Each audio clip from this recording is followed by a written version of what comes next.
ಮತ್ತೆ ನಿಮಗೆಲ್ಲ ಗೊತ್ತಿದೆ, ನಾ ಹೆಚ್ಚು ಹೇಳಬೇಕು ಆಗಿಲ್ಲ, ವರ್ಣಾ ಕ್ಷೇತ್ರ ಅನ್ನೋದು ಮಾದರಿ ಕ್ಷೇತ್ರ ಆಗಿದೆ.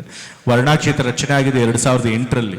ಅವಾಗಿಂದನೂ ಕೂಡ ವರ್ಣಾ ಕ್ಷೇತ್ರ ಎಷ್ಟು ಅಭಿವೃದ್ಧಿ ಆಗಿದೆ ಅಂತ ಹೇಳಿ ಆಗಿಂದ ಇರೋರಿಗೆ ಚೆನ್ನಾಗಿ ಗೊತ್ತಿರುತ್ತೆ. ಇವತ್ತು ನಮ್ಮ ವರ್ಣಾ ಕ್ಷೇತ್ರದಲ್ಲಿ ಎಷ್ಟೊಂದು ಕಡೆ ರಸ್ತೆಗಳೇ ಇರಲಿಲ್ಲ, ಕಚ್ಚಾ ರಸ್ತೆಗಳಿತ್ತು, ಓಡಾಡಕ್ಕೆ ಆಗ್ತಾ ಇರಲಿಲ್ಲ. ಆದರೆ ಮುಖ್ಯಮಂತ್ರಿಗಳು ವರ್ಣಾ ಕ್ಷೇತ್ರನ ಪ್ರತಿನಿಧಿಸೋದಕ್ಕೆ ಪ್ರಾರಂಭ ಆದಮೇಲೆ ಇವತ್ತು ವರ್ಣಾ ಕ್ಷೇತ್ರದ ಚಹರೆನೇ ಬದಲಾಗಿದೆ. ಪ್ರತಿ ಬಾರಿನೂ ಕೂಡ ಸಿದ್ದರಾಮಯ್ಯ ಅವರು ವರ್ಣಾ ಕ್ಷೇತ್ರದಿಂದ ನಿಂತು ಸ್ಪರ್ಧೆ ಮಾಡಿ ಗೆದ್ದಾಗೆಲ್ಲನೂ ಕೂಡ ಅವರಿಗೆ ಒಳ್ಳೆ ಅಧಿಕಾರನೇ ಸಿಕ್ಕಿದೆ. ಮೊದಲನೇ ಬಾರಿ ಅವರು ಇಲ್ಲಿ MLA ಆಗಿದ್ದಾಗ ಅವರು ಪ್ರತಿಪಕ್ಷದ ನಾಯಕರಾದರು. 2ನೇ ಬಾರಿ MLA ಆಗಿದ್ದಾಗ ಇಲ್ಲಿಂದ ಗೆದ್ದಾಗ ಮುಖ್ಯಮಂತ್ರಿ ಆದರು. ನಂತರ ಮತ್ತೆ ವರ್ಣಾ ಕ್ಷೇತ್ರದಲ್ಲಿ ಅವ್ರನ್ನೆಲ್ಲ ನಾನು ನಿಂತಿದ್ದೆ, ಆದರೆ ಅವಾಗ ಅವರು ವಿರೋಧ ಪಕ್ಷದ ನಾಯಕರಾದರು. ಈಗ ಮತ್ತೊಮ್ಮೆ ಅವರು ವರ್ಣಾ ಕ್ಷೇತ್ರ ನಿಂತು ಇಲ್ಲಿಂದ ನೀವು ಅವ್ರನ್ನ ಆಯ್ಕೆ ಮಾಡಿ ಶಾಸಕರಾದ್ಮೇಲೆ ಅವರು 2ನೇ ಬಾರಿ ಮುಖ್ಯಮಂತ್ರಿ ಆಗಿದ್ದಾರೆ. ಹಾಗಾಗಿ ವರ್ಣಾ ಕ್ಷೇತ್ರ ಅನ್ನೋದು ಅವರಿಗೆ ಒಂದು ರೀತಿ ಅದೃಷ್ಟವಾದಂಥ ಕ್ಷೇತ್ರ. ಇಲ್ಲಿನ ಜನ ಆಶೀರ್ವಾದ ಮಾಡಿದ್ರೆ ಅವ್ರಿಗೆ ಯಾವಾಗಲೂ ಕೂಡ ವಿಶೇಷವಾದಂಥ ಅಧಿಕಾರ ದೊರೆಯುತ್ತೆ. ಹಾಗಾಗಿ ವರ್ಣಾ ಕ್ಷೇತ್ರ ಜನರಿಗೆ ನಾನು ಮತ್ತೆ ನಮ್ಮ ಕುಟುಂಬದವರು, ಮುಖ್ಯಮಂತ್ರಿಗಳು ಎಲ್ಲರೂ ಕೂಡ ಯಾವತ್ತೂ ಕೂಡ ಚಿರಋಣಿಯಾಗಿರ್ತವೆ. ವರ್ಣಾ ಕ್ಷೇತ್ರದ ಅಭಿವೃದ್ಧಿ ನಮಗೆ ಯಾವತ್ತೂ ಕೂಡ ಮೊದಲ ಆದ್ಯತೆ ಆಗಿರುತ್ತೆ. ಮುಖ್ಯಮಂತ್ರಿಗಳು ಆದ್ಮೇಲೂ ಕೂಡ ಅವರು ಬಹಳಷ್ಟು ಅವರು ಪ್ರತಿ ಬಾರಿನೂ ಕೂಡ ಅಧಿಕಾರನ ಅನುಭವಿಸಿದ್ರಿಂದ ವರ್ಣಾ ಕ್ಷೇತ್ರ ಪ್ರತಿನಿಧಿಸಬೇಕಾದ್ರೆ ಸಹಜವಾಗಿ ವರ್ಣಾ ಕ್ಷೇತ್ರಕ್ಕೆ ಬೇಕಾದಷ್ಟು ಅನುದಾನ ಹರಿದು ಬಂದಿದೆ.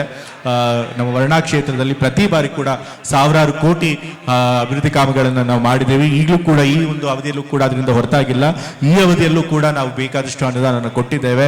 ಉದಾಹರಣೆಗೆ ಇಲ್ಲಿ ಪಿಲ್ಲಹಳ್ಳಿ ಗ್ರಾಮದಲ್ಲಿ ಇವಾಗ ನೀವು ಉದ್ಘಾಟನೆ ಮಾಡ್ತಿರುವಂಥ ದೇವಸ್ಥಾನಕ್ಕೆ ಸರ್ಕಾರದ ವತಿಯಿಂದ 5 ಲಕ್ಷ ರೂಪಾಯಿ ಕೊಟ್ಟಿದ್ದೇವೆ. ಪಿಲ್ಲಹಳ್ಳಿ ಗ್ರಾಮದಲ್ಲಿ ಎಲ್ಲ ಮೂಲಭೂತ ಸೌಕರ್ಯಗಳನ್ನು ಕೂಡ ಕೊಟ್ಟಿದ್ದೇವೆ. ಮತ್ತೆ ಬಾಬು ಜಗಜೀವನ್ ರಾಮ್ ಭವನಕ್ಕೂ ಕೂಡ 28 ಲಕ್ಷ ವೆಚ್ಚದಲ್ಲಿ ನಿರ್ಮಾಣ ಮಾಡಿದ್ದೇವೆ. ಮತ್ತೆ ಈಗ ತಾನೇ ಕುಮಾರ್ ಹೇಳ್ತಿದ್ವಿ, ಹೊಸದಾಗಿ ಬಡಾವಣೆ ಮಾಡಿದ್ದೀವಿ. ರಾಕೇಶ್ ಸಿದ್ದರಾಮಯ್ಯ ಅವರ ಹೆಸರು, ನನ್ನ ಅಣ್ಣನವರ ಹೆಸರನ್ನೇ ಇಟ್ಟು ಬಡಾವಣೆ ಮಾಡಿದ್ದಾರೆ.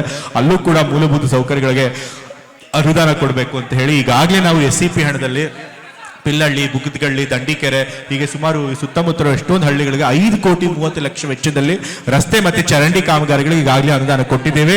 ಹಾಗಾಗಿ ಹೊಸ ಬಡಾವಣೆಯಲ್ಲಿ ರಸ್ತೆ ಮತ್ತೆ ಚರಂಡಿ ಆಗುತ್ತೆ ಅಂತ ಹೇಳಿ ವೇದಿಕೆ ಮೂಲಕ ನಾನು ಹೇಳಕ್ಕೆ ಇಷ್ಟಪಡ್ತೇನೆ. ಮತ್ತೆ ಅದ್ರ ಜೊತೆಗೆ ವಾಟರ್ ಟ್ಯಾಂಕ್ ನ ಕೇಳಿದ್ರು ಶಿವಕುಮಾರ್ ಅವರು, ಖಂಡಿತ ವಾಟರ್ ಟ್ಯಾಂಕ್ಗೆ